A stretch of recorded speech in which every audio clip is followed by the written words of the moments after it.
Amen, amen. Bonjour peuple de Dieu, comment ça va ce matin? Ça va, ça va. Gloire à Dieu, si nous allons bien. Nous sommes dans la présence de notre Seigneur, nous sommes dans la joie quand on nous dit de venir dans la maison de l'Éternel, n'est-ce pas?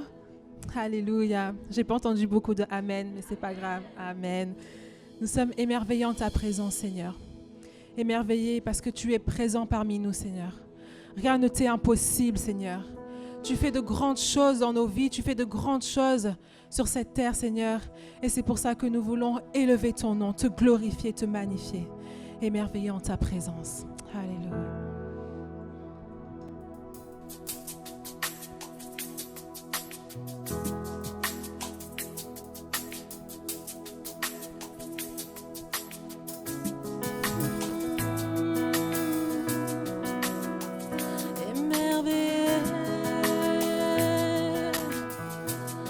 Je viens dans ta présence, Seigneur, émerveillé. Je suis émerveillé, émerveillé en ta présence. Rien ne t'est impossible. Je suis émerveillé, émerveillé en ta présence. Ta joie me remplit d'espérance. je suis émerveillé, Émerveillé en ta présence. rien ne t'est impossible.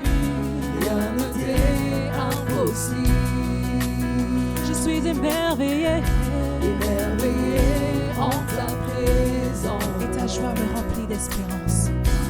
Ta joie me remplit d'espérance. il n'y a personne comme toi. Il n'y a personne comme toi, Jésus. Personne n'est comme toi. Personne n'est comme toi. Sur toute la terre. Sur toute la terre. Il n'y a personne comme toi, Jésus. Personne n'est comme toi. Personne n'est comme toi. Tu fais de grandes choses. Tes œuvres sont glorieuses. Toi le Dieu fidèle, puissant est ton nom. Tu fais de grandes choses. Tu fais de Tes grandes œuvres choses. sont glorieuses. Tes œuvres sont glorieuses. Toi le Dieu fidèle, puissant est ton nom. Je suis émerveillé. Émerveillé en ta présence. Rien ne t'est impossible. Rien ne t'est impossible. Je suis émerveillé. Émerveillé en ta présence. Ta joie me remplit d'espérance. Ta joie me remplit d'espérance. Il n'y a personne comme toi. Il n'y a personne comme toi. Personne n'est comme toi. Personne n'est comme toi. Sur toute la terre. Sur toute la terre. Personne comme toi. Personne comme toi, Jésus. Personne n'est comme toi. Personne n'est comme toi. Tu fais Tu fais de tes œuvres sont glorieuses.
Seigneur. Est-ce que tu peux penser à une chose que le Seigneur a fait pour toi?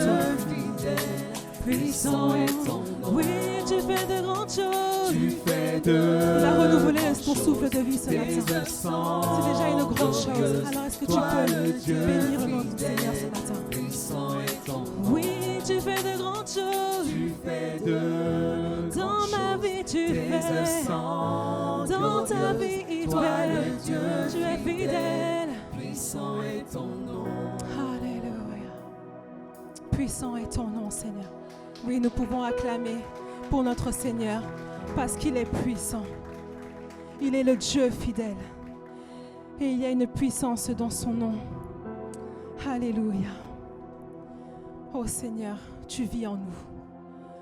Quel grand amour, Seigneur. Tu as quitté ton trône de gloire et tu es venu sur la terre pour nous libérer. Quel grand amour, Seigneur. Tu vis en nous ce matin. Tu vis en nous pour toujours. Et c'est ce que nous voulons déclarer par ce chant. Tu vis en nous. Alléluia.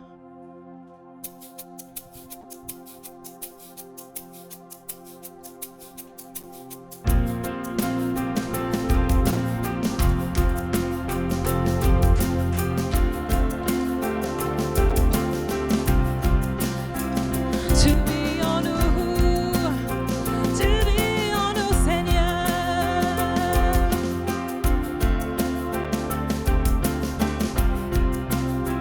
Quel grand amour. Quel grand amour que la terre te loue, que la terre te loue. Tu es venu délaissant ta gloire pour nous sans espoir. Le seul chemin. Le seul chemin est en toi, Le seul chemin.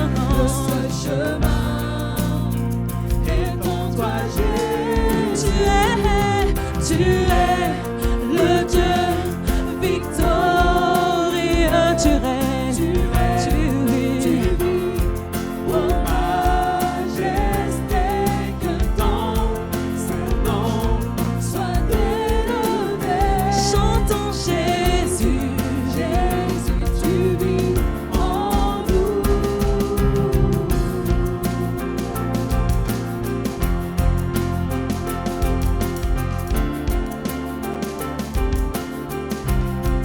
Ta gloire est splendide.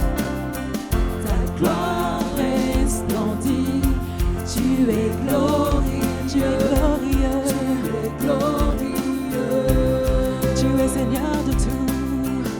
Seigneur de Tu nous donnes la vie, Seigneur. Et ta grâce me suffit. nous suffit, Sur toute la terre. toute la terre, Sur toute la terre. sois exalté, Sur toute la terre. la terre, sois exalté. Tu es le Dieu. Tu es le Dieu victorieux. Tu règnes. Ô majesté, que ton Saint-Nom soit élevé. Chantons Jésus. Jésus, tu vis en Tu es le Dieu. le Dieu victorieux. Tu vis, Seigneur. Tu vis, Seigneur. Majesté, que ton Saint-Nom soit élevé. Chantons Jésus. Jésus, tu vis en nous. Alléluia, Seigneur. Par toi, nous sommes libres. Car tu as vaincu la mort, Seigneur. Tu as écrasé l'ennemi. Tu as terrassé les ténèbres, Seigneur. Oui, nous sommes libres, Seigneur. Tu nous as justifiés, rachetés à plus grand prix, Seigneur. Et nous allons le déclarer tous ensemble. Nous sommes libres dans le nom de Jésus. Tu as écrasé l'ennemi. Oui, Tu as écrasé l'ennemi. Nous sommes libres. Nous sommes libres. Nous sommes Nous libres. sommes libres. Ton amour a vaincu la Ton mort. amour a vaincu la Tu mort. es vainqueur. Tu es vainqueur. Tu es Tu vainqueur. es vainqueur. Tu as écrasé l'ennemi. Tu as écrasé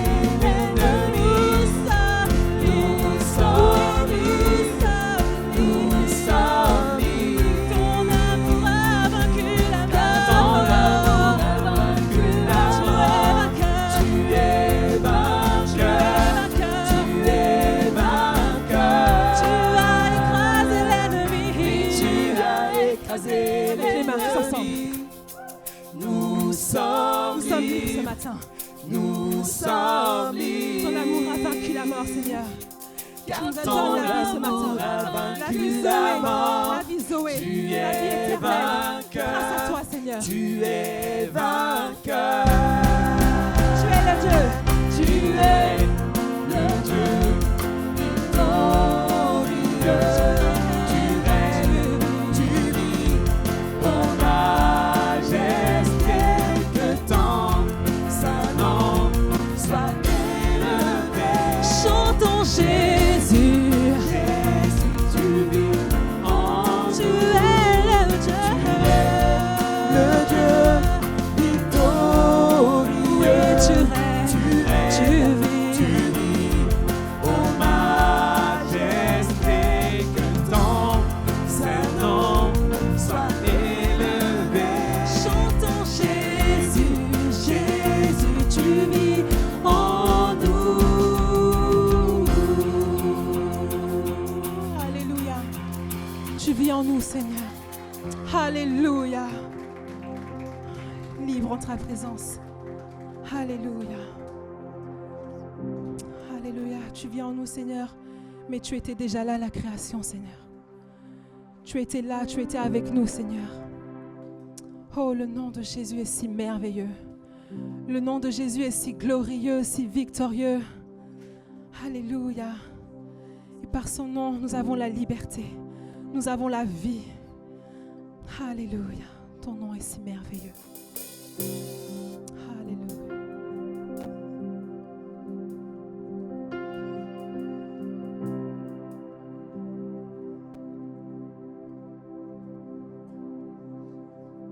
Tu étais là dès la création, Fils unique du Dieu très haut. Les mystères de ta gloire révélés en toi, Christ notre Seigneur. Oh, ce nom est si merveilleux. Oh, ce nom est si merveilleux. Le nom de Jésus, Christ mon roi. Oh, ce nom est si merveilleux.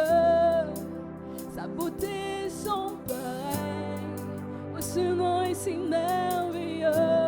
Le nom de Jésus. Tu n'as pas voulu laisser ce sang. Tu n'as pas voulu laisser ce sang. Alors Jésus, Alors Jésus, tu es venu. et ton L'amour a vaincu mon péché. non rien, Rien ne peut nous séparer. ce nom est si glorieux. Ce nom est si glorieux. Ce nom est si glorieux. Ce nom est si glorieux. Le nom de Jésus Christ mon oh, ce nom est si glorieux. Oh, ce nom est si glorieux. Sa beauté est sans pareil. Sa beauté est sans pareil. Oh, ce nom est si glorieux. Le nom de Oh, ce nom est si glorieux. Oh, ce nom est si glorieux. Le nom de Jésus Christ mon roi. Oh, ce nom est si glorieux. Ce nom est si glorieux. Sa beauté est sans pareil.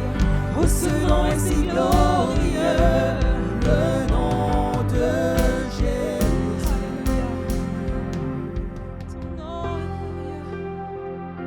Ton nom est glorieux. Ton nom est merveilleux, Seigneur.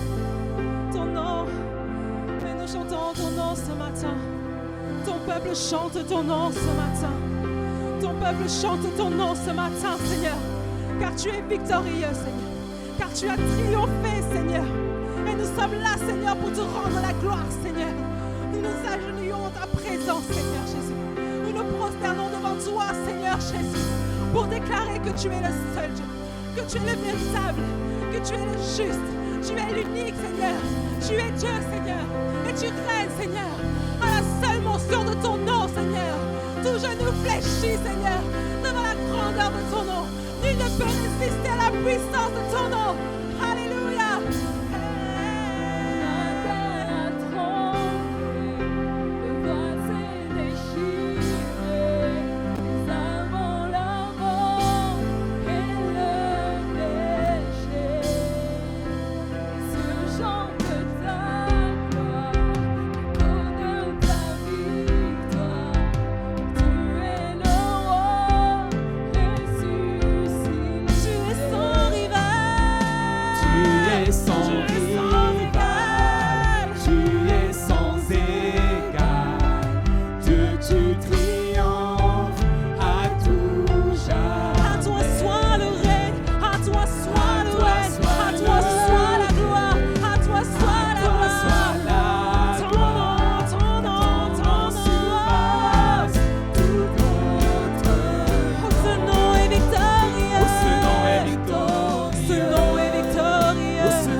Alléluia.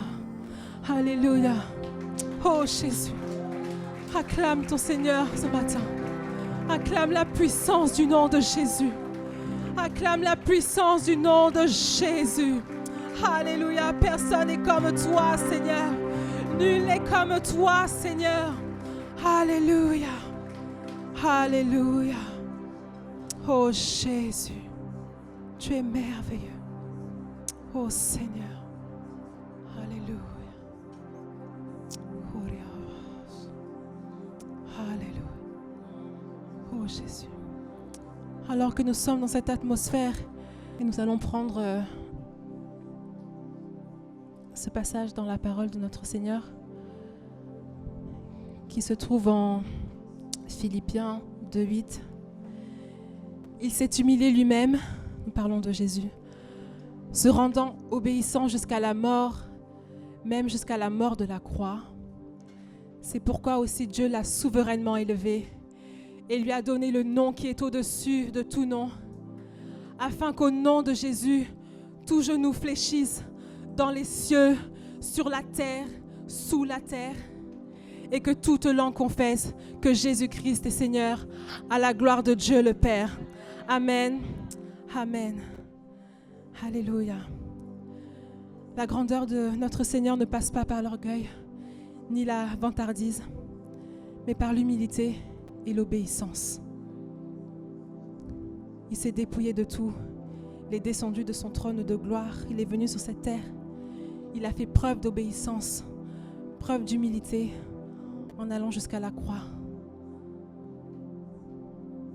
Alors, mon frère, ma sœur, comment te présentes-tu ce matin devant ton Seigneur? Est-ce que tu es venu avec ton orgueil, ton ego personnel? Est-ce que tu es venu tout simplement en te disant, bon, c'est dimanche, je vais au culte, c'est la Sainte Seine, je prends la Sainte Seine? Comment es-tu venu ce matin? Es-tu venu avec un cœur repentant, avec un cœur plein d'humilité? Es-tu venu te prosterner devant ton roi? En tout cas, je l'espère pour toi. Et si ce n'est pas le cas, je t'exhorte à laisser tout ce qui domine en toi, à diminuer afin que le Seigneur puisse croître, à te remplir d'humilité afin de t'agenouiller auprès de ton Seigneur. Car ce n'est pas avec l'orgueil que nous pouvons nous agenouiller, mais c'est avec un cœur humble. Alléluia. Alors que tu as donné ta vie au Seigneur, alors que tu as fait cette alliance avec lui, alors que tu es passé par les eaux du baptême, alors que tu as confessé tes péchés, alors que tu t'es relevé et que aujourd'hui tu as une vie nouvelle, alors que tu marches avec le Seigneur, alors que tu es en accord avec la parole de Dieu et qu'elle te guide chaque jour, tu vas pouvoir te lever afin de prendre le pain et le vin ce matin. Et toi qui n'as pas encore fait la paix avec ton Seigneur, c'est le moment. C'est le temps, je ne sais pas ce qui te retient, mais mon frère, ma sœur, les temps sont comptés. Jésus revient bientôt. Et je ne veux pas que le Seigneur revienne et te trouver comme ça. Je veux qu'il revienne et qu'il puisse te prendre avec lui pour t'emmener dans sa gloire. Alors si tu n'as pas encore fait ce pas ce matin, c'est le moment. C'est le moment de le faire, il n'est jamais trop tard. Alléluia. Est-ce que tu peux prier? Seigneur Jésus, je veux vraiment te dire merci ce matin. Merci pour ton sacrifice, Seigneur. Merci pour la souffrance que tu as subie pour nous, Seigneur. Merci, Jésus, pour ton sang qui a coulé à la croix. Pour nous, Seigneur, et comme nous avons chanté ce matin, nous sommes victorieux, Seigneur, par ton acte, par ce que tu as fait, Seigneur, à la croix. Et je veux vraiment te remercier, nous voulons vraiment te remercier ce matin pour cela, Jésus. Sois vraiment glorifié, Seigneur. Sois vraiment élevé dans nos vies, Seigneur Jésus. Amen.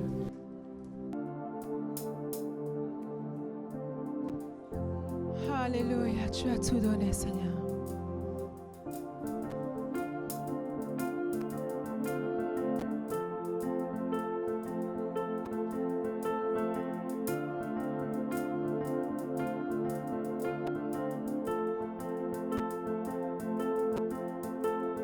Tu as tout donné pour moi,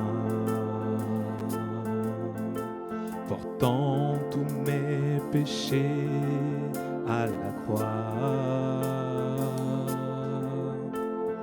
Ta grâce a dissous ma honte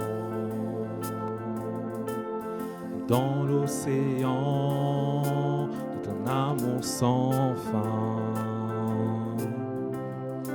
De tout mon cœur, j'offre tout, Seigneur. Trouvé en Christ, je vis ton amour à jamais. De tout mon être, par ta grâce, je viens. La plus belle histoire d'amour est en toi, mon sauveur.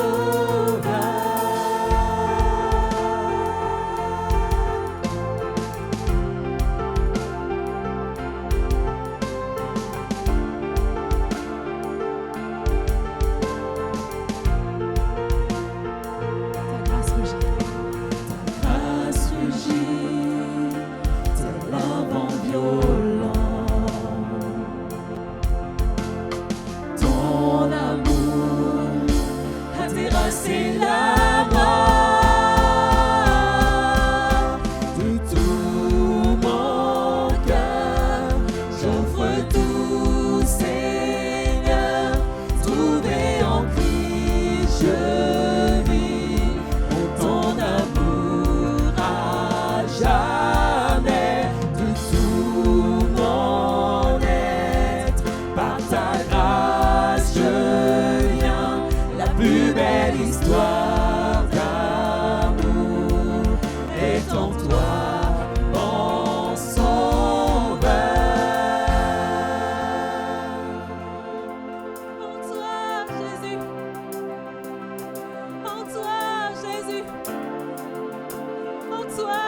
Seigneur, j'ai tout. En toi, Seigneur, j'ai tout. En toi, Seigneur, j'ai tout. Tu as porté mes péchés à la croix, Seigneur. Alors je viens devant toi, Seigneur, me prosterner devant toi, à celui qui a sauvé mon âme. À celui qui a sauvé mon âme, à celui qui m'a ouvert ses bras, à celui qui est sauveur et roi, je chante à jamais. À celui qui a sauvé mon âme, à celui qui m'a ouvert ses bras, à celui qui est sauveur et roi, je chante à jamais. À celui qui a sauvé Tu as sauvé mon âme, Seigneur. Oui, tu m'as ouvert tes bras, Seigneur. Je n'étais rien, Seigneur, mais tu m'as saisi, Seigneur. Tu m'as gardé, Seigneur, près de toi. Oui.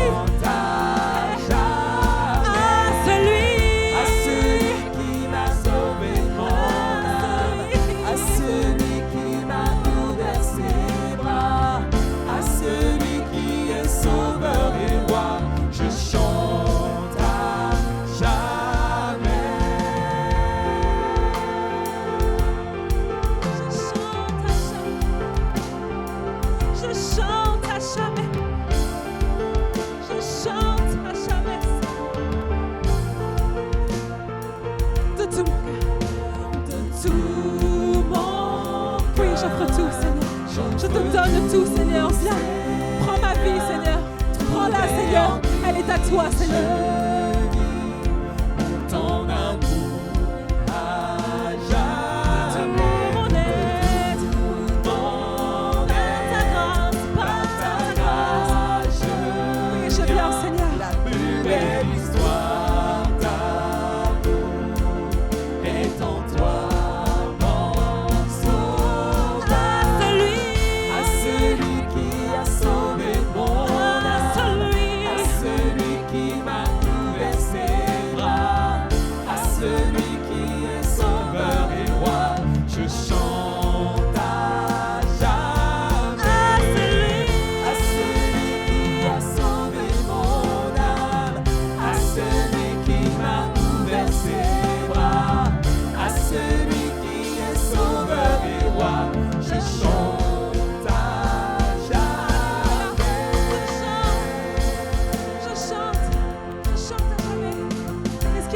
Qui peuvent s'élever en ces lieux? Est-ce qu'il y a des voix qui peuvent continuer à chanter à jamais? À celui qui t'a sauvé, à celui qui fait que tu es là aujourd'hui, que tu peux te tenir sur tes deux pieds. Alors, adore-le, élève son nom, élève son nom, élève son nom ce matin, élève son nom.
Tout, Seigneur, ce matin. Prends nos vies, Seigneur. Elles sont à toi, Seigneur. Prends-les, Seigneur. Allez, nous nous soumettons à toi, Seigneur. Nous nous soumettons à toi, Seigneur. Alléluia. allons prendre ce dernier chant. Nous allons nous réjouir encore. Seigneur, tu nous as libérés. Amen. Alléluia.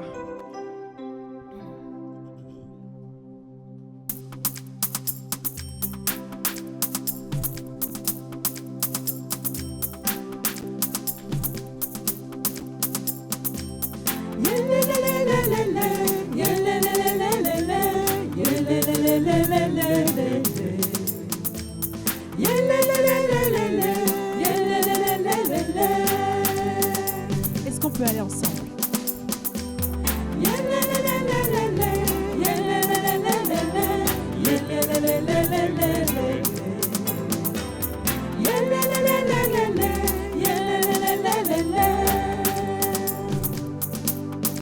Je chanterai de tout cœur les merveilles de mon papa Yahweh. Il m'a ôté des ténèbres, il m'a délivré de tout péché. Je chanterai de tout cœur, oh Yahweh, les merveilles de mon papa Yahweh. Il m'a ôté des ténèbres, il m'a délivré de tout péché. je chanterai Je chanterai de tout cœur, oh Yahweh. les merveilles de mon papa Yahweh. Il m'a ôté des ténèbres, il m'a délivré de tout péché. Oui, mon papa, est fidèle, oh Yahweh, il ne m'abandonne jamais. non jamais, jamais. Rien à craindre, car Yahweh m'a livré. Oui, mon papa, Est fidèle, oh Yahweh, il ne m'abandonne jamais. jamais, jamais. Rien à craindre, Car Yahweh m'a libéré. Oui, je suis dans la joie, une joie immense. Je suis dans la lumière. oh Yahweh, Car Yahweh m'a libéré. moi je suis Dans la joie, une joie immense. oui, je suis dans la lumière. oh Yahweh. Car Yahweh Ok, je chanterai. Je chanterai de tout cœur, oh Yahweh, les merveilles de mon papa Yahweh. il m'a ôté des ténèbres, il m'a délivré de tout péché. Oui, je chanterai Je chanterai de tout cœur les merveilles les merveilles de mon papa Yahweh. Il m'a ôté des ténèbres, il m'a délivré De tout péché. oui, mon papa, Est fidèle, oh Yahweh, ne m'abandonne jamais. jamais, jamais. Rien à craindre, car Yahweh m'a livré. Oui, mon papa, Est fidèle, oh Yahweh, ne m'abandonne jamais. Je n'ai plus rien à craindre, car Yahweh m'a libéré. Oui, je suis dans la joie, une joie immense. oui, je suis dans la lumière. oh Yahweh, Car Yahweh m'a libéré. moi je suis Dans la joie, une joie immense. Je suis dans la lumière. est-ce qu'on peut le faire avec la batterie? Je suis dans la joie. Moi je suis Je suis dans la joie. on y va, on danse, on s'élève au son Seigneur ce matin.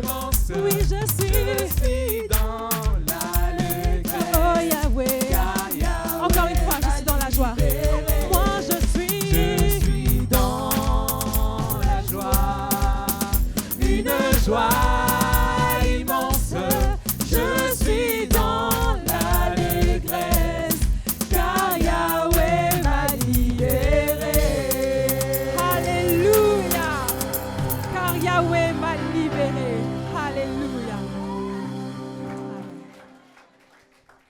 Merci beaucoup, Père, encore pour ta grâce, Seigneur, et ton souffle de vie. Seigneur, merci beaucoup pour les frères et sœurs, mais pour la famille que tu donnes ici. Quelle grâce, mon Dieu, de pouvoir se réunir dans ta présence encore librement, mon Dieu. Je te prie vraiment de venir et de visiter les cœurs de chacun, Seigneur, et de donner en fonction de la soif, Seigneur, en fonction de la faim, Seigneur, et en fonction du besoin, non pas de l'envie. Dieu de gloire, nous t'offrons également notre reconnaissance, Seigneur, avec nos offrandes, Seigneur, parce que c'est toi qui as permis d'avoir, Seigneur, la force de travailler, Seigneur, et qui a même ouvert les portes, mon Dieu. Alors, mon Dieu, toutes ces sommes d'argent qui sont mises à côté, Seigneur, mises à part, mon Dieu, pour ton œuvre, je te prie vraiment que tu remplisses, Seigneur, de sagesse, d'intelligence et surtout de ton esprit, mon Dieu. Toutes les personnes qui ont en charge la gestion, mon Dieu, des finances de l'Église, afin que nous puissions grandir, Seigneur, non pas pour nous vanter, Seigneur, mais pour pouvoir recevoir, mon Dieu, d'autres personnes qui viendront.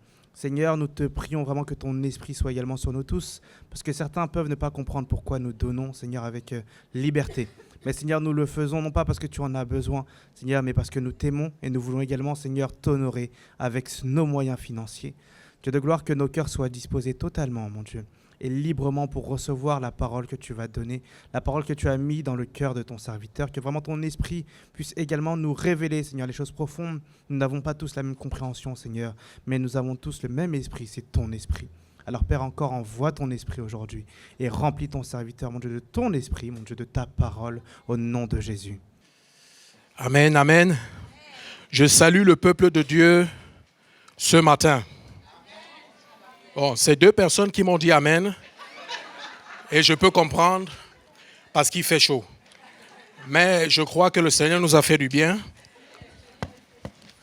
Alors, je vais vous dire pourquoi. Il nous a fait du bien parce qu'il a baissé un peu la température. Amen. C'est plutôt une bonne nouvelle. On est d'accord? OK. Donc, je vais pas te dire autre chose aujourd'hui que la parole de Dieu. Amen. Je vais te parler de la parole ce matin. Vous savez, j'ai beaucoup aimé le moment de louange que nous avons passé. Merci beaucoup au groupe de louange. Et pendant ce moment de louange, il m'est venu une parole dans Osée 2, verset 14. En fait, l'Éternel le dit. L'Éternel dit que je vais conduire mon peuple dans le désert et je parlerai à son cœur. On est d'accord? Et ça m'a parlé parce qu'en fait, c'est vraiment le thème du message que je vais vous apporter ce matin. La parole. Alors, nous servons un Dieu qui parle. Nous ne sommes pas de ceux qui servons des arbres, des chèvres et des boucs et des moutons, mais nous servons Yahweh, le Dieu, l'Éternel, qui parle. Et quand il parle, est-ce que tu écoutes? Est-ce que tu entends? Est-ce que tu prêtes l'oreille? Est-ce que tu es attentif à la parole qui t'est donnée?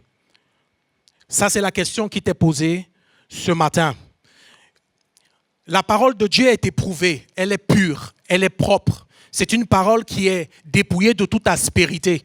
En fait, un orfèvre, quand il cherche, il fouille de l'or. Quand il travaille, il fait fondre de l'or, etc.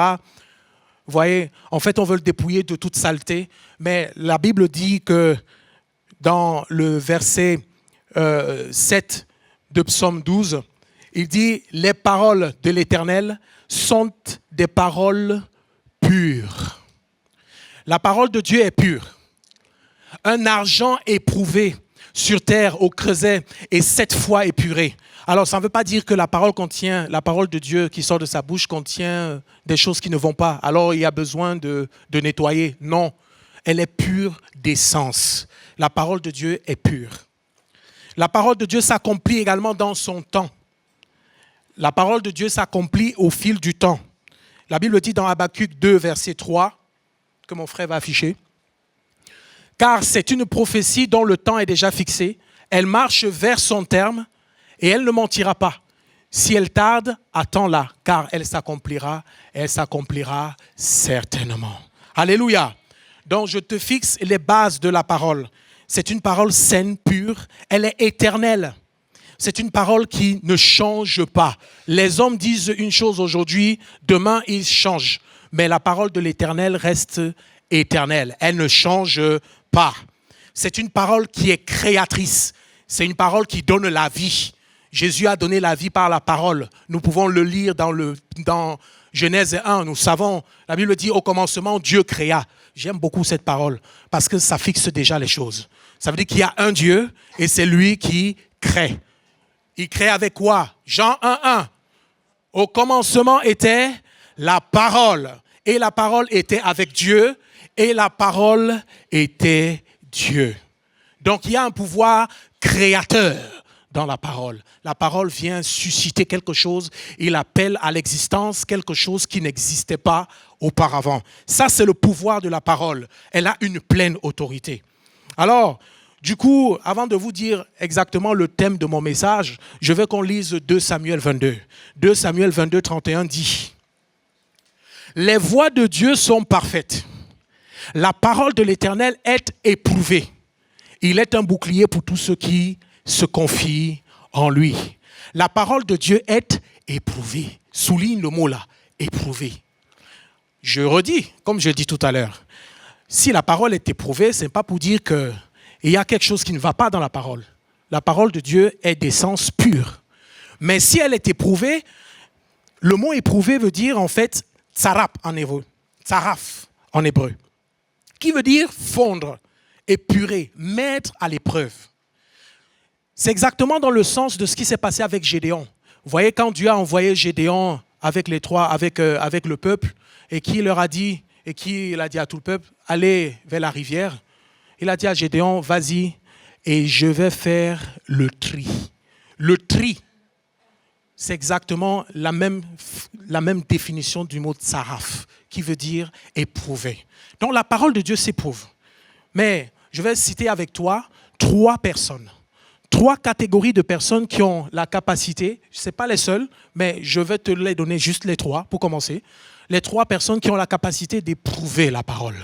On va commencer par l'ennemi. Voilà, j'ai choqué quelqu'un. Très bien. On va lire Genèse. Genèse 3, à partir du verset 1. Avant que tu l'affiches, mon frère. Dieu a créé l'homme et la femme. Vrai ou faux? Et quand il les a mis dans le jardin d'Éden, il a donné à l'homme le premier la parole de dire « Garde, cultive, entretiens le jardin ». Une belle parole, une belle mission. Sauf que par la suite, il a créé Ève. Mais avant que Ève n'arrive, il a dit à Adam, par contre, tu peux manger de tout. Tu peux manger de tous les arbres, de tous les fruits de ces arbres que tu vois dans le jardin. Mais il n'y a qu'un seul que je ne veux pas que tu touches. C'est celui qui est au milieu du jardin. C'est le fruit de l'arbre de la connaissance du bien et du mal. N'y touche pas. Oui, mon père, j'ai compris. Sa femme arrive. Quand sa femme arrive, certainement, il a transmis. Il a donné le message à son épouse. Chérie, Dieu a dit, on ne touche pas à ça. Oui, chérie, mon cœur, ça se passe très bien. On garde. Ça nous arrive à nous les hommes aussi souvent de donner des paroles à nos femmes. Doudou, il ne faut pas. Doudou, il faut. Et aussi inversement, hein, les femmes également disent chérie, non, on ne fait pas ça. Chérie, ne fais pas ça. Le message est passé, on est d'accord. Sauf que notre chère Ève tournait autour d'un jardin et autour d'un arbre. Verset 1. Le serpent était le plus rusé de tous les animaux des champs que l'Éternel Dieu avait fait. Il dit à la femme, Dieu a-t-il réellement dit? Ça, c'est le thème de mon message. Dieu a-t-il réellement dit? Dieu a-t-il réellement dit, vous ne mangerez pas de tous les arbres du jardin? Question. La femme répondit au serpent, nous mangeons des fruits des arbres du jardin. Oui, tout à fait. Mais quant aux fruits de l'arbre qui est au milieu du jardin, Dieu a dit. Dieu a dit, ça c'est un passé, c'est au passé, il y a une première parole qui a été donnée. Dieu a dit, vous n'en mangerez point et vous n'y toucherez point de peur que vous ne mouriez. Alors le serpent dit à la femme. Ah, il y a beaucoup de dit là. Si tu lis le texte, tu vas voir qu'il y a trop de dit. On est d'accord? On est bien dans le thème. Le thème, c'est la parole. La parole, c'est un mot qui est dit. C'est une information. Dis-moi, quand je parle, est-ce que tu vois ma parole? Bon, à moins que tu sois tellement spirituel et que tu réussisses à voir comment ma parole réussit à se déplacer pour arriver dans tes oreilles, mais ce n'est pas le cas. On est d'accord. Tu ne vois pas ma parole, mais tout le monde parle. Et le serpent a parlé. Déjà, que fait-il là?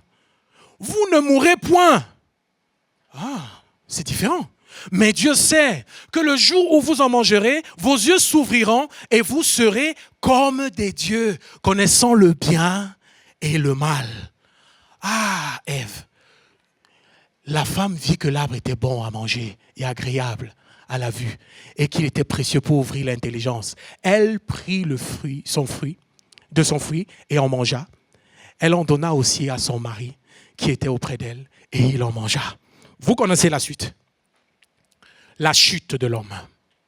La chute provient d'une parole autre qui a été donnée, mais par l'ennemi, qui vient tester la première parole qui t'avait déjà été donnée à toi, Ève et Adam. Ne mange pas. Tu l'as bien reçue? Oui, je l'ai bien reçue. Tu l'as transmise à ton épouse? Oui, je l'ai transmise. Elle connaît? Oui, nous connaissons. Ce n'est pas une question de responsabilité. Mais en fait, j'ai envie de te dire, lorsque la parole t'est donnée, tu es responsable de ce que tu reçois. Je le redis au cas où tu n'as pas compris. Quand la parole t'a été donnée, tu es responsable de ce que tu as reçu. Tu dois garder. Parce que l'ennemi va venir éprouver ça. Il va venir te dire, Dieu a-t-il réellement dit? Et après pour te dire, non, tu ne vas pas mourir. Quand tu as mangé, tu as vu, tu n'es pas morte. Mais en fait, tu ne sais pas que dès que tu as consommé ce fruit, tu as pris en toi la semence de la mort. Et tu mourras physiquement. Et déjà, spirituellement, tu es mort. La parole de l'ennemi sème la mort. C'est une semence qui détruit. Ce n'est pas une semence qui fait pousser, qui fait croître. Non, c'est l'ivraie. Ne laisse pas l'ivraie entrer dans ton cœur. Ne laisse pas cette parole entrer dans ton cœur. Rejette cette parole. Parce que Jésus-Christ, lui aussi, va être éprouvé. Jésus-Christ aussi va être dans cette circonstance. Il va être dans le désert, éprouvé par l'ennemi, alors qu'il a faim. Qu'est-ce que le diable va venir lui dire? Mange le pain, transforme ça en pain et tu manges. Non, il est écrit. Ensuite, il va lui dire, regarde les richesses du monde, je te les donne en héritage. Il a juste qu'à fléchir le genou. Non, il est écrit. Et l'ennemi va se rendre compte que Jésus est très fort là. Jésus étant le deuxième Adam. Jésus étant le deuxième Adam. Le premier Adam a échoué. Le premier Adam a mangé à la pomme. Mais le deuxième Adam, lui, il va être plus qu'enraciné dans la parole. Et quand l'ennemi va venir lui dire, Luc 14, 9, l'ennemi va venir dire à Jésus, le diable le conduisit encore à Jérusalem et le plaça sur le haut du temple. Et il dit, si tu es le Fils de Dieu, jette-toi d'ici en bas, car il est écrit, il donnera des ordres à ses anges à ton sujet, afin qu'ils te gardent. Ils te porteront sur les mains, de peur que ton pied ne heurte contre une pierre. Jésus lui répondit, il est dit, un peu comme s'il disait, il est aussi écrit. Tu m'as dit qu'il est écrit? Oui, mais il est aussi écrit. Tu ne tenteras point le Seigneur, ton Dieu. Amen. Voilà une parole qui vient détruire la semence de l'ennemi et qui donne la victoire au Fils de l'homme. Jésus a triomphé de l'ennemi quand il est venu le tenter, tester la première parole. Amen. Il faut savoir être rempli de l'Esprit de Dieu, du discernement, pour discerner ce qui est vrai et ce qui est faux. Il faut discerner, décèle l'ennemi dans les paroles qui te sont données. Il va te suggérer des choses. Discerne. Et sache lui dire, il est écrit. Si tu dis il est écrit, ça veut dire que déjà tu as consulté la Bible. Ça veut dire que tu connais de quoi tu parles. Ça veut dire que tu t'appuies sur ce que le Seigneur t'a donné déjà à la base. Amen. Le deuxième point que je voulais voir avec vous, je voulais partager avec vous, c'est l'épreuve de la parole mais par Dieu lui-même. Bien, je sais que nous comprenons un peu de quoi je veux dire. Dieu teste et éprouve également sa propre parole, d'une manière ou d'une autre. Ce n'est pas que la première qu'il a donnée était mauvaise. Non. Mais il donne une autre parole. Et c'est toi qui peux te poser la question, mais pourquoi il y a une et il y a une nouvelle? On va écouter ceci. Genèse, toujours dans la Genèse, on reste dans la Genèse. Genèse 15. Après ces événements, la parole de l'Éternel fut adressée à Abraham dans une vision. Et il dit, Abraham, ne crains-tu point? Je suis ton bouclier. Et ta récompense sera grande. Alléluia. Abraham répondit, Seigneur éternel, que me donneras-tu? Je m'en vais sans enfant. Et l'héritier de ma maison, c'est Eliezer de Damas. Et Abraham dit, voici, tu ne m'as pas donné de postérité. Et celui qui est né dans ma maison sera mon héritier. Alors la parole de l'Éternel lui fut adressée. Ce n'est pas lui qui sera ton héritier, mais c'est celui qui sortira de tes entrailles qui sera ton héritier. Et après l'avoir conduit dehors, il dit, regarde vers le ciel et compte les étoiles. Si tu peux les compter. Et il lui dit, telle sera ta postérité. On va faire un bond. On va aller dans Genèse 22, à partir du verset 1. On connaît un peu l'histoire, mais je sélectionne ceci pour nous. Après ces choses, Dieu mit Abraham à l'épreuve et lui dit, Abraham, et il répondit, me voici. Dieu dit, prends 1, ton fils, 2, ton unique, 3, celui que tu aimes, 4, Isaac. Seigneur, je sais que tu veux dire Isaac. Pourquoi tu es obligé de passer par 4 points là? Pour être sûr que tu as compris de quoi je parle. Abraham avait un autre fils qui s'appelait Ismaël.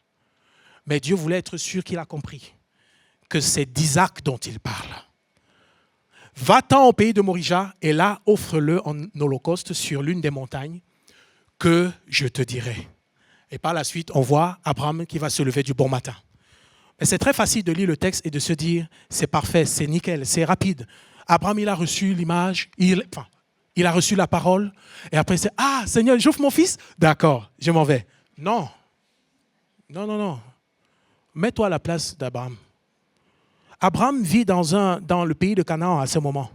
Et autour de lui, beaucoup de Cananéens offrent des sacrifices à leurs enfants. Enfin, à Dieu. Leurs propres enfants, ils les offrent. Pourquoi Dieu passe par là? Parce qu'il y a plein de choses qui se passent autour. Et Dieu lui dit donc, toi aussi, va, offre mon fils, offre-moi ton fils. Je me mets à la place d'Abraham.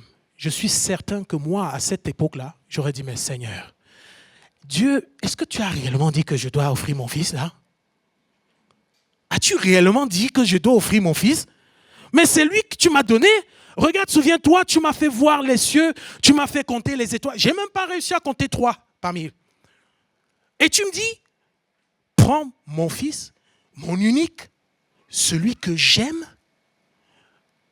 Non. Est-ce que c'est vraiment de Dieu? Oui, c'était de Dieu. Mais c'est une deuxième parole que le Seigneur te donne. Dieu lui donne une deuxième parole. Parce que derrière, il veut voir si Abraham a confiance en l'Éternel. Parce que la Bible dit que Abraham va obéir et cela lui fut imputé.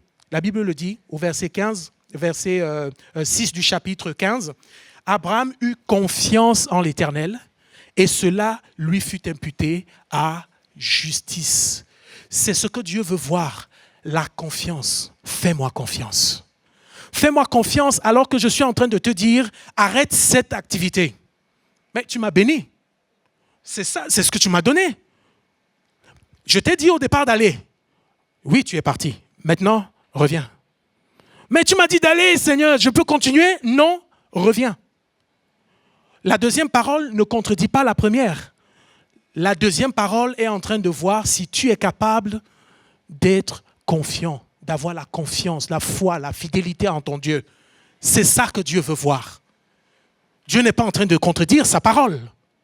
mais il est en train de te pousser à lui faire confiance. Dieu te donne une maison. Et merci, parce qu'il t'a donné une maison, une activité professionnelle. Tu as prié pour l'avoir et après Dieu te dit, arrête. Une parenthèse. Nous avons écouté un message qui nous a beaucoup bouleversés. Des témoignages des personnes qui ont été tellement généreuses, mais qui étaient avant entreprenantes. Elles ont construit quasiment une entreprise florissante. Et Dieu les a envoyées aux États-Unis faire des merveilles. Et au bout d'un moment, ils ont acheté beaucoup de biens. Ils avaient une grande maison, magnifique. Mais Dieu, au bout d'un moment, va lui dire, vends ta maison. Il dit à l'homme, vends ta maison. Et après, comme s'il n'a pas bien compris, Dieu va redire à la femme maintenant, vends la maison. Ils ont vendu après avoir obéi. Ils ont fait confiance à l'Éternel. Parce qu'ils ne savaient pas. Après avoir vendu, la maison est revenue à d'autres personnes. Et ils sont retournés dans un autre pays. Le Seigneur veut te faire passer d'une étape à une autre étape. Et pour passer d'une étape à une autre étape, il te faut une parole. Il te faut une parole d'impulsion qui va te pousser parce que tu te dis que tu es bien là. Tu es dans une zone de confort. Il faut donc qu'il te donne une deuxième parole pour te donner une piqûre de rappel que, tiens, c'est moi qui te dirige. Ce n'est pas ce que tu as qui te dirige, même si c'est moi qui te l'ai donné. Dieu a-t-il réellement dit, oui, il dit que tu te lèves. Il dit que tu changes. Voilà la parole de l'Éternel. Amen. Le troisième point, et le dernier point que je veux voir avec vous, que je voudrais vous partager, c'est que la parole de l'Éternel est aussi éprouvée. Et là, je vais te surprendre peut-être, mais je pense que je ne te surprendrai pas. Pas ton frère, ou bien par ta sœur. Un homme, une femme, quelqu'un à côté de toi, ton vis-à-vis. On va commencer par le texte de Nombre 22. Mon frère, tu peux mettre Nombre 22. Ne l'affiche pas encore. Prépare-toi seulement. Très bien. C'est l'histoire de Balaam. Balaam, qui est un prophète malicieux. J'ai envie de dire quelqu'un qui utilise des sortilèges, des subterfuges pour se connecter, un peu comme un médium. Vous voyez, ils font tout un tas de rites. Je pense que vous connaissez. Vous voyez beaucoup de films comme moi. Je pense que vous devez comprendre de quoi il est question. D'accord? Mais cet homme va être accosté par un deuxième qui, lui, appartient à Moab. Il va dire, c'est Balak bien sûr, va me maudire, viens s'il te plaît, maudis-moi le peuple là. Il est trop nombreux, parlant d'Israël. Maudis-moi Israël. Et j'ai envie de l'attaquer, ils sont trop nombreux, j'ai peur. Maudis-les-moi. Parce que la parole qui va sortir de ta bouche, si tu les bénis, alors ils seront bénis. Si tu les maudis, alors ils seront maudits. Donc, viens, maudis. Je vais te donner beaucoup de bien. Je vais te donner beaucoup de bien. Mais alors, il va dire, attends, je vais demander à Jésus, je vais demander à Dieu, je vais prier. Maintenant, tu peux le mettre, mon frère. Verset 12. Et quand il prie, Dieu dit à Balaam, tu n'iras point avec eux, parce qu'ils sont venus le chercher. Tu n'iras point avec eux. Tu ne maudiras point ce peuple, car il est béni. Dis à ton frère à côté, mon frère, ma soeur, tu es béni. Non, tu n'as pas dit fort. Il n'a pas entendu. Dis à ta soeur et à ton frère, mon frère, tu es béni. Non, mais c'est important. Nous sommes bénis. Et pour cela, même si les projets de Balak sont aussi puissants, la première parole de Dieu qui est sur ma vie, sur la tienne, c'est que nous sommes bénis. Amen, bien costaud encore. Amen.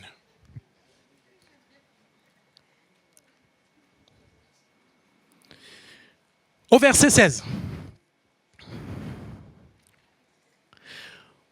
Ils arrivèrent auprès de Balaam, parce qu'ils sont partis dire à Balaam à Balak que c'est mort, le gars là, il ne veut pas. Hein. Il ne veut pas. Il ne veut pas. Et donc du coup, Balak riposte. Ils arrivent auprès de Balaam et ils disent, ainsi parle Balak, fils de Tsippor, que l'on ne t'empêche pas de venir vers moi. Car je te rendrai beaucoup d'honneur et je ferai tout ce que tu me diras. Viens, je te prie, maudis-moi ce peuple. Mon frère, ma soeur, pendant que tu es assis, tu es assise, il y a quelqu'un qui projette des plans derrière contre toi. Mais tu ne te rends pas compte. Et souvent, cette personne a l'image, a la face de celle que tu connais très bien. Elle est en train de te voir, elle sourit avec toi. Mais quand tu tournes le dos, elle est en train de préparer des choses contre toi. Je ne dis pas ça pour t'effrayer, mais je dis ça pour te dire que si tu restes appuyé, si tu prends pour appui la parole, alors là, tu seras victorieux et tu seras victorieuse. Amen. Ton collègue va venir te dire, non, tu aimes Dieu? Oh, tu sais, aujourd'hui, Dieu, c'est démodé. 1968, il est interdit d'interdire. Tu vois, la loi là, oublie. Aujourd'hui, on est libre. C'est une liberté d'esclavage. Ce n'est pas une liberté. Parce que la liberté, nous l'avons en Jésus-Christ. La liberté, nous avons dans la première parole qui t'a été donnée au commencement. Tu es béni. Voilà la parole que tu as reçue. Ce n'est pas la soi-disant liberté qu'on va venir t'apporter. Parce qu'aujourd'hui, c'est ça notre problème. Notre problème aujourd'hui, c'est qu'on veut toujours du nouveau. La première parole, oui, c'est bien, mais alors il n'y a pas quelque chose de nouveau là? On ne veut pas quelque chose de nouveau? Non, dis-nous des belles paroles. Dis-nous d'autres choses. C'est un peu trop vieux jeu, ça. Mais le vieux jeu là, c'est exactement là où Dieu t'attend. Dieu t'attend avec ces paroles-là, les premières. Les premières paroles, c'est ça qu'il veut pour toi. J'aime bien le chant, on a chanté le premier amour. On a dit, il revient au premier amour. Le premier amour, c'est quoi? Mais c'est les premières 12 paroles que tu as données à ton épouse. Hein, chérie, tu te rappelles? Quand je te disais, t'es magnifique. Ce sont ces premières paroles. Dieu également veut te ramener à un point, il va te donner des belles paroles. Reviens au premier amour. C'est ça les premières paroles. Mais alors que les hommes aujourd'hui vont te dire, non, il y a autre chose. Tu peux faire ce que tu veux. Tu peux faire de ton corps ce que tu veux. Toi le jeune. Tu peux devenir aujourd'hui une femme alors que tu es un homme. Tu peux devenir un homme alors que tu es une femme. C'est le problème de notre société.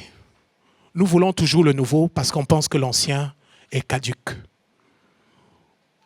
Que l'on ne t'empêche pas de faire ce que tu veux. Que l'on ne t'empêche pas de venir avec moi. Allons-y. Allons faire ce qu'on veut. Allons-y.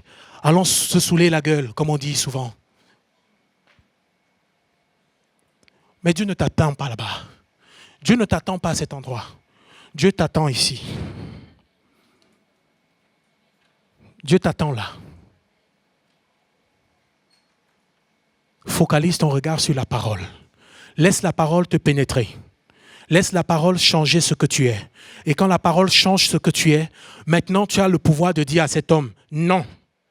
Tu as le pouvoir de dire à ton ami, non. Tu es d'une mauvaise influence pour moi. Vous savez, je vais vous choquer, ça est aussi dans l'église. Ça se passe aussi dans l'église. Ça peut venir d'un frère. Ça peut venir d'une sœur. Je vais te lire ceci. 1 Roi 13. Dans 1 Roi, Jéroboam, qui est le roi de la tribu du Nord à cet instant, n'affiche pas encore mon frère, tu sais, c'est un peu comme d'habitude.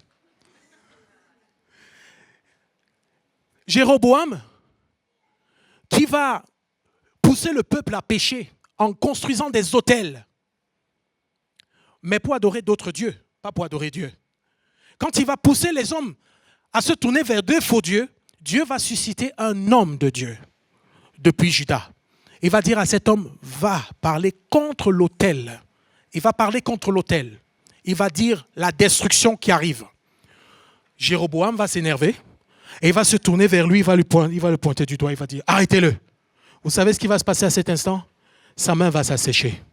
Et quand sa main va s'assécher, il va supplier l'homme de Dieu de retirer sa main.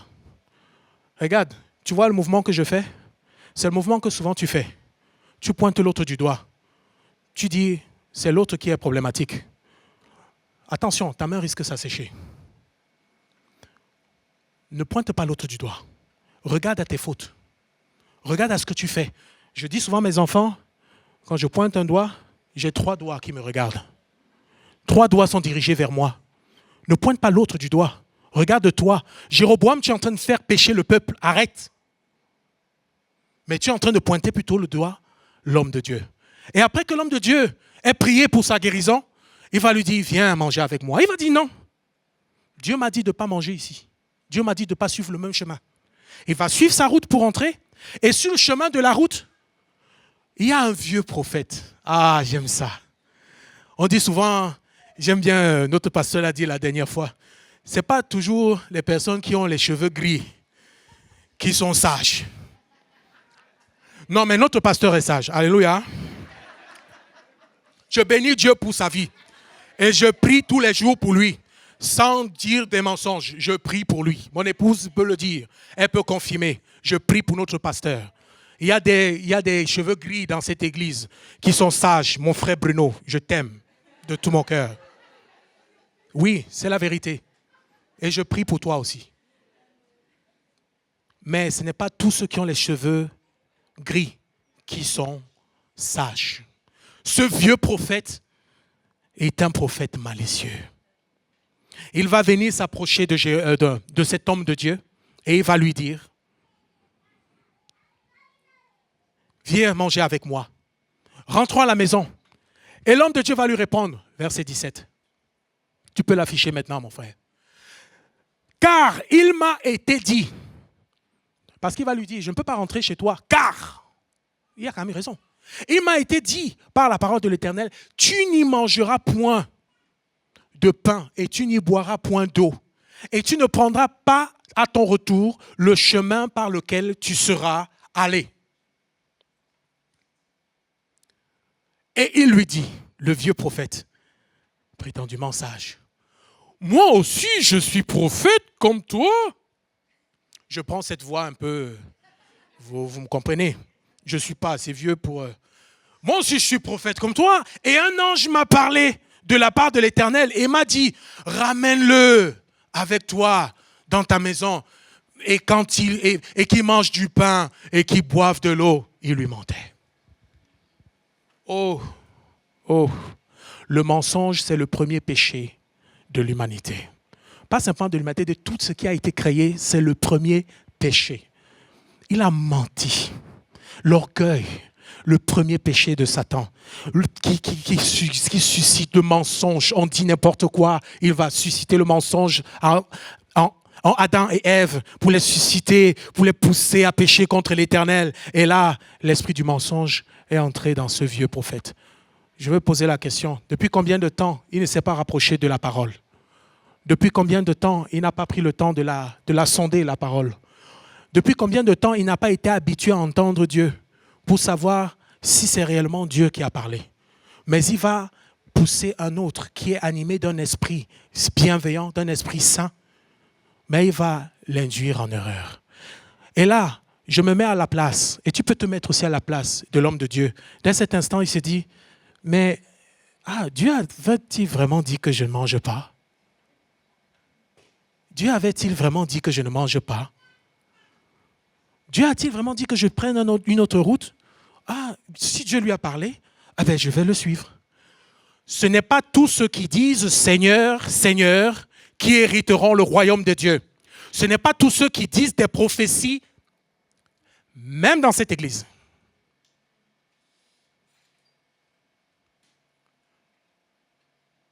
La parole est une parole d'autorité. Et c'est Dieu seul qui a le pouvoir de donner sa parole. Il peut passer par la voix de quelqu'un. Mais par contre, tu as le devoir de sonder, d'éprouver. Éprouve la parole. Éprouve la parole. 1 Jean 4, verset 1. 1 Jean 4, verset 1.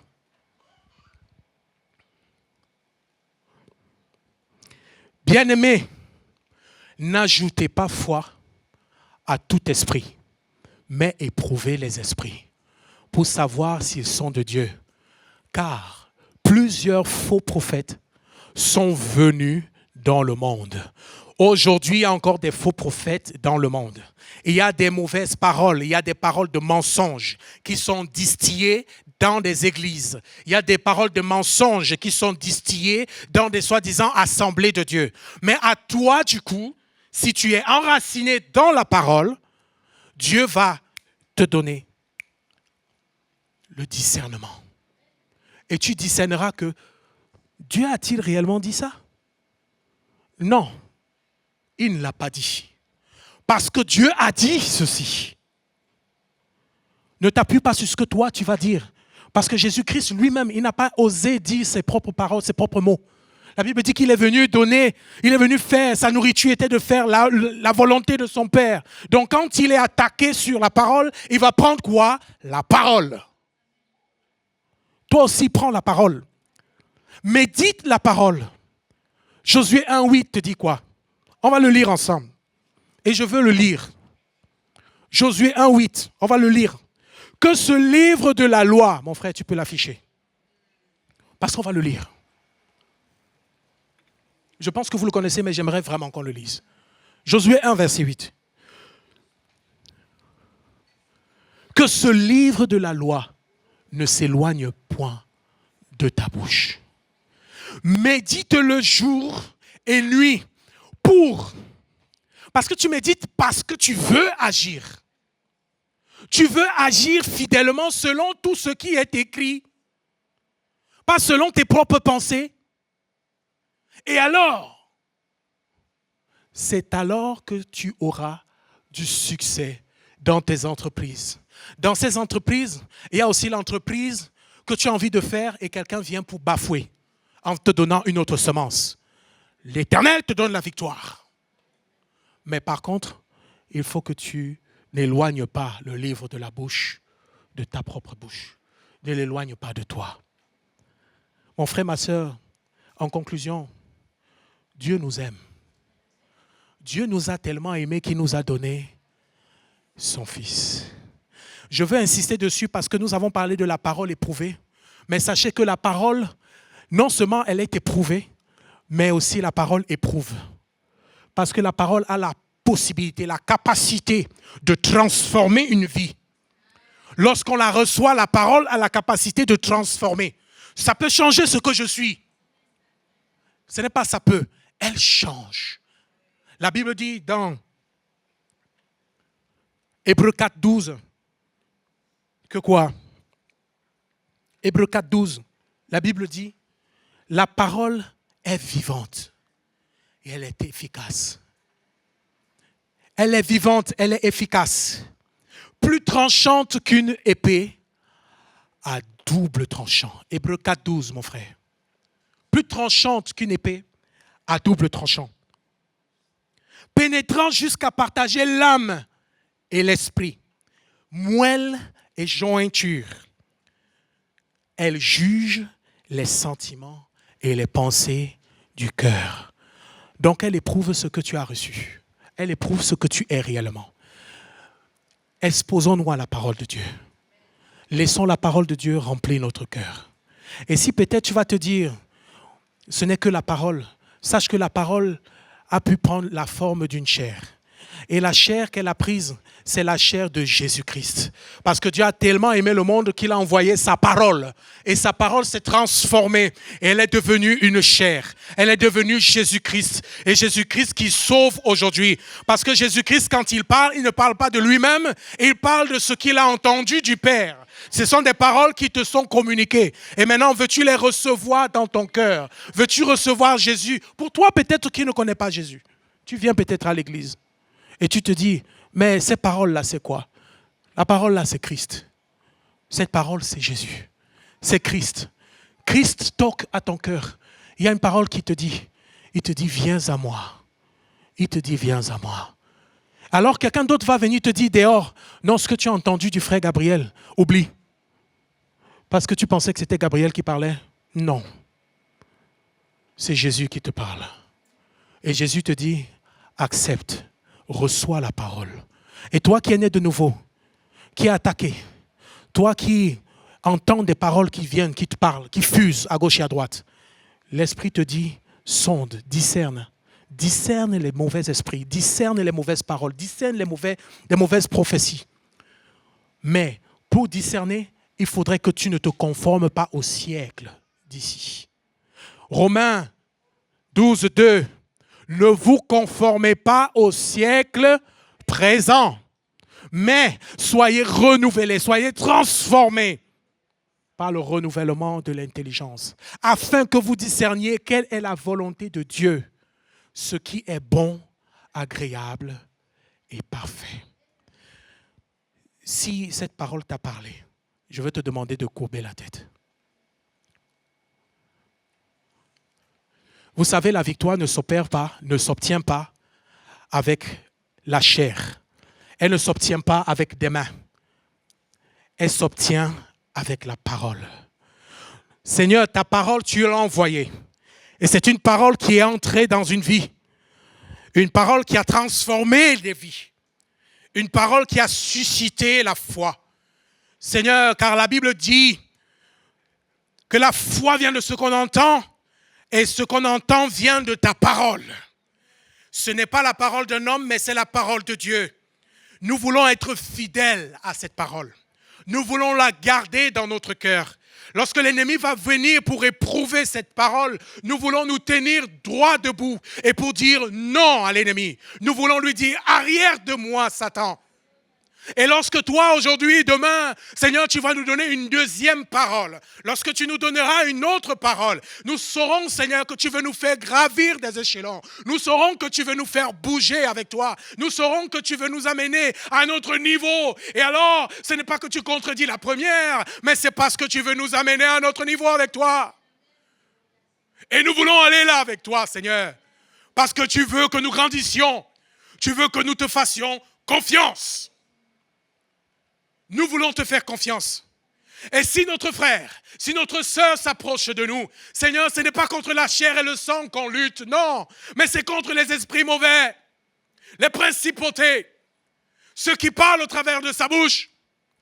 Et nous voulons repousser ces paroles. Nous voulons rejeter cette sémence de mort. Nous voulons accepter la sémence vivante, la sémence qui donne à porter du fruit, le fruit véritable. Merci pour cette parole qui guérit. Merci pour cette parole qui transforme. Merci pour cette parole qui donne de nouvelles convictions. Cette parole qui suscite de nouveaux espoirs. Parce qu'il y a de l'espérance dans une parole éternelle qui est ta parole. Béni sois-tu, Seigneur. Alléluia. Amen.